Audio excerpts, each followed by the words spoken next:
Good evening, I'm Matt White and thanks for joining us. They were the father and son who won over the nation with their performances on Australia's Got Talent.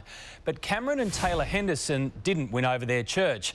It's been revealed 17-year-old Taylor was asked to choose between his church and the competition. Some former church members say it's more like a cult.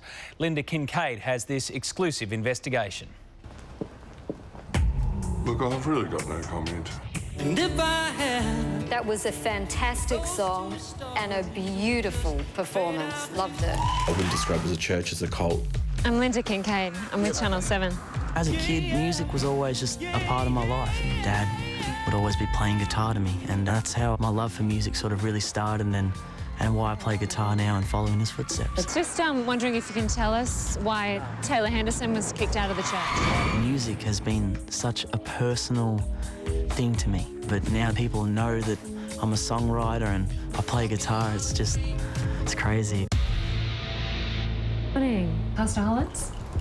Yes. I'm Linda Kincaid. Hi. I'm from Channel 7. How are you doing? Good.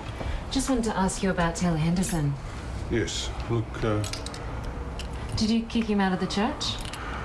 no, he was given options. It's all to do with power and control over other people and what they can and can't do. He's a dictator, yeah. So he would have given Taylor a choice, as he did, either to stay in the church or to have a career in music. In effect, it is a cult. On the national stage, all seemed rosy. Father and son soaring to success, surpassing thousands to make it through to the grand final. But behind their smiles, a very dark secret. Competition or church. The ultimatum given by this man, Noel Hollins. Taylor was given advice, and he had options. Pastor Hollins is the creator of his own church, the Geelong Revival Centre. Look, I've got no further comment to make. We preach the word of God, and people have to decide what they do in the light of that. He believes he's an apostle and leader of the only true church. His rules, he claims, are the rules of God, and only through him can you enter heaven. We're there to present people with a way of life which is good. So is following a music career evil? No, of course not. That's not what the issue. Look, what's so wrong about Taylor, what Taylor's doing? No further comment. A control freak, an absolute control freak. He has to control every aspect of your life, for everything from marriage to, what sort of career you can have. Listen to your heart and you'll find love, love, love. Cameron turned his back on the church after disagreeing with some of their views. His wife and kids remained. Probably looking back at the early years with my music, I think I doubted myself and thought that my songs weren't that good. But here I am now. Sent to rescue me.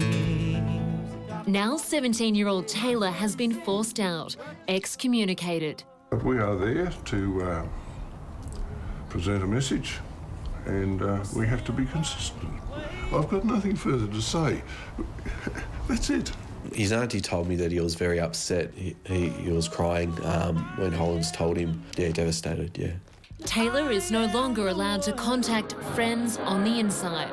Behind these walls, draconian rules are a way of life. Women are discouraged from going to university or working. Couples must seek permission before dating, and medication for illness is frowned upon. I knew as soon as he got into it that he would be kicked out because Hollins is very controlling. Warwick Fulford is an ex-member who suffered more than most. I nearly died as a result of not taking the medication. Diagnosed with bipolar, Warwick was prescribed medication. Noel Hollins said I couldn't attend church while I was on medication. Yes. Why? Because he believes it's wrong. He believes that there's no such thing as mental illness. He believes it was just the way I thought.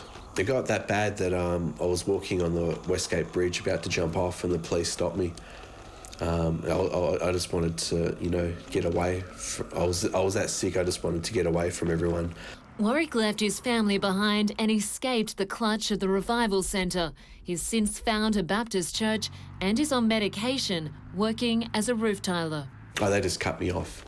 They just cut me off as if I never existed.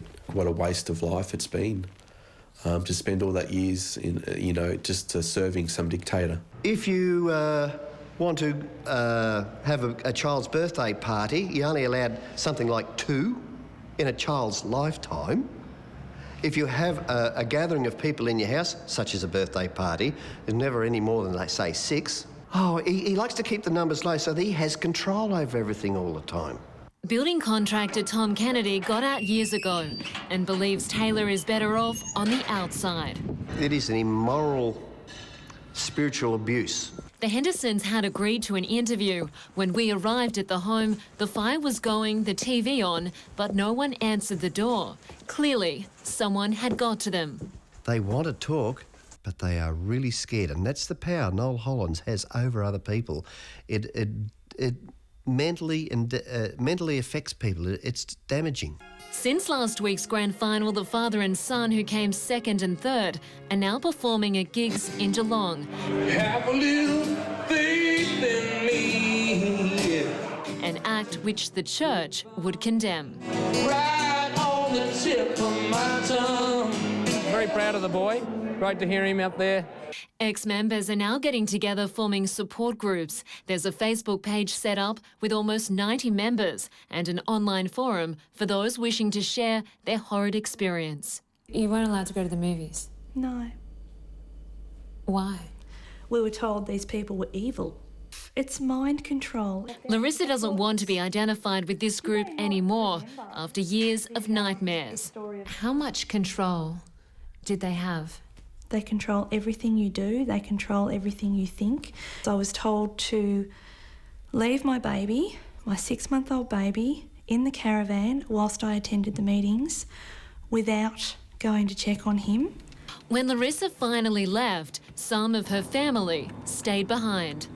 For the first 6 to 8 months after I walked out, my life was very difficult and there was no chance to be anything but just shell-shocked. Occasionally I would walk down the street and I actually saw people cross the street to avoid me. They're very judgmental. I used to say the church I used to go to. Now I say the cult I used to go to. Simon Hugendorn was born into the group. After escaping 5 years ago, he's now studying counselling, specialising in cults to help other victims. It's very controlling. They package the rules in a fashion that says we're doing this for your good and we know better than you, so this is for your benefit, trust us. He recalls one female member who was told to forego a scholarship to study medicine. Having a lady looking at naked bodies was not on for the pastor. And so she bypassed the scholarship. When we tried to visit the centre, security had been stepped up. I just knew you were probably going to come here today, so we thought we'd just keep an eye out for you. What do you believe that Taylor was doing wrong? Oh, I'm not too sure. Inside, the service was packed and a grilling given to our undercover cameraman about who he was and what he was doing there. There is a life, there is a truth that's different from what they've been taught. For now, this father and son seem to be doing fine on the outside.